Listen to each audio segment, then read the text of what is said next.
2017-2022, deux élections présidentielles auxquelles j'essaye de participer.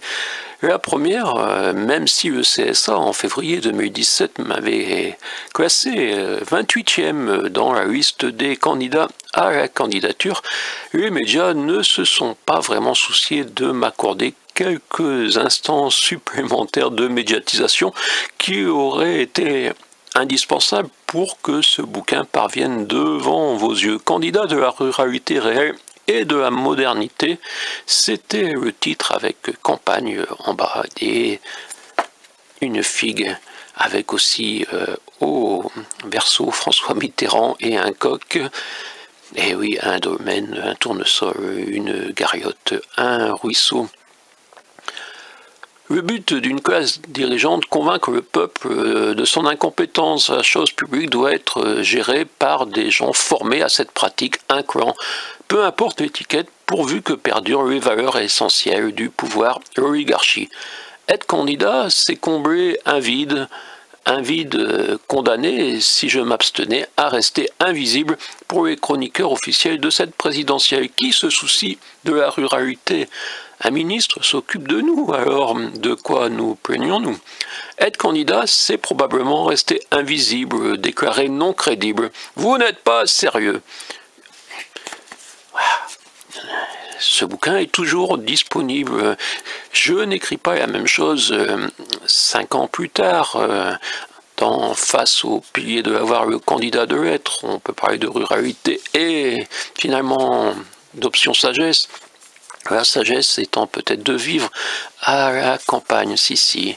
Aujourd'hui débute le véritable premier tour 2022, celui dont sont exclus les citoyens à la recherche de 500 parrainages.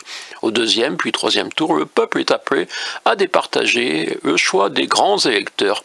Toutes et tous, je vous octroie une mission, convaincre ces élus de permettre à la possibilité de l'être, de participer à ce rendez-vous central de la République. Je rappelle la 28e position par le CSA et que pas un média ne s'était soucié d'accroître mon temps de parole dérisoire. Et tout en bas, je note, les médias ont ignoré ce livre jusqu'au jour où l'écrivain est monté en haut de la tour centrale du pont Valentré de Cahors pour embrasser les fesses de son diable. Il y a effectivement un diable au milieu, tout en haut de la deuxième tour, c'est du milieu du pont Valentré. Et je crois que M. Jean-Marc Vessous-Fort, JMVF, renommé Je me vois formidable ou Je maçonne votre faubourg, a placé des gardiens pour m'empêcher d'aller embrasser les fesses du diable.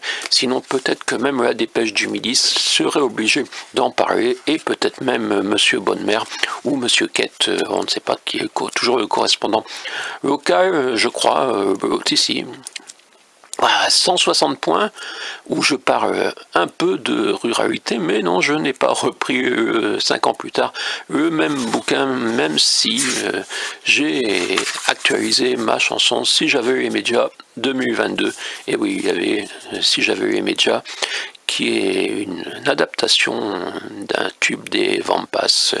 Si vous vous souvenez des Vampas, et ben voilà, c'est Si j'avais les médias, et non le portefeuille de Manu Chao. Mais ça, ce sera peut-être l'occasion dans une autre vidéo de chantonner. Qui sait? Ici, mon cul en Quercy blanc, où, comme vous l'ignorez, deux bouquins ne sont pas visibles, même à mon cul en Quercy blanc. Si, même à la bibliothèque, vous ne les trouverez pas. Présidentielle 2017 et présidentielle 2022, la ruralité et la sagesse.